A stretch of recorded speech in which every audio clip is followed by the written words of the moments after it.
அஸ்ஸலாமு அலைக்கும் வரஹ்மத்துல்லாஹி தஆலா வபரகாத்துஹு.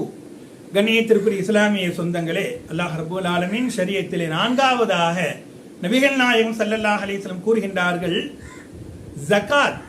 ஜகாத்தும் அப்படித்தான், எல்லாம் பொதுவான விஷயம் அல்ல. ஜகாத் என்பது பொதுவான ஆமான இபாதத் அல்ல, எல்லாம் செய்ய முடியாது.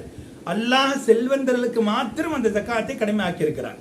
அப்ப அவங்க செல்வந்தர்கள், சீமாந்தரத்தில் வாழக்கூடியவர்கள், மிகப்பெரிய பொருளாதாரத்துடைய மேதைகளுக்கு அது கட்டாய கடமை, கொடுத்தே ஆக வேண்டும்.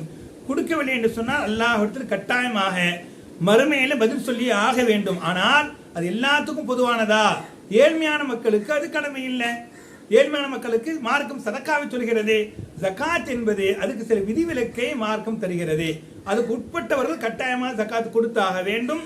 வசதி உள்ளவர்கள், பொருளாதாரத்தில் மேன்மை பெற்றவர்கள் அந்தந்த ரமலானுடைய மாதத்தில் ஜகாத்தை கொடுக்கிற தௌஃபீக் வல் ரஹ்மான் நம் அனைவருக்கும் அல்லாஹ் தருவானாக. அஸ்ஸலாமு அலைக்கும் வரஹ்மத்துல்லாஹி தஆலா வபரகாத்துஹு.